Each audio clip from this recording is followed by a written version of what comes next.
Becky here for another video. Today we're working on a Siemens Sensation 64. Kevin's going to be walking us through the tube log.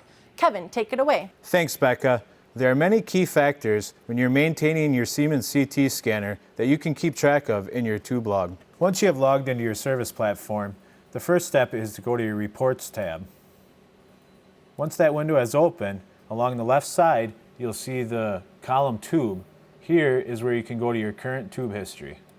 What is displayed in this menu? This shows all your pertinent information to your current Stratton tube that is installed in this system.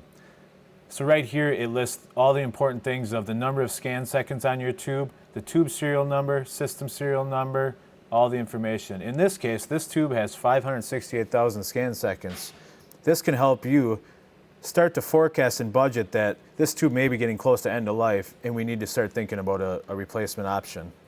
Other items that are in here a lot, in the column over here, this lists the tube arcs that are recorded. This can be very important if you're receiving complaints that there's intermittent scanning, tubes arcing, plus it can help you narrow down your error possibilities. For example, maybe it is arcing only when it's at 120 kV. Those kind of examples might help point you in the right direction.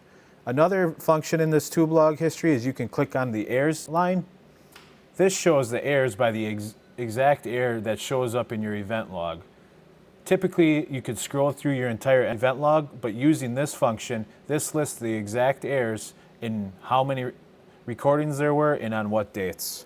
You can also click on the error and it brings up the description right there.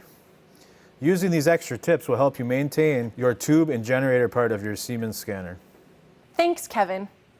If you're having any issues with this, please feel free to call in and talk to one of our engineers here on staff. They'd be happy to help you through some tech support. Tune in next time as we're going to be going through some high voltage troubleshooting tips. If you like what you see, subscribe to us and like us on Facebook. As always, have a great day.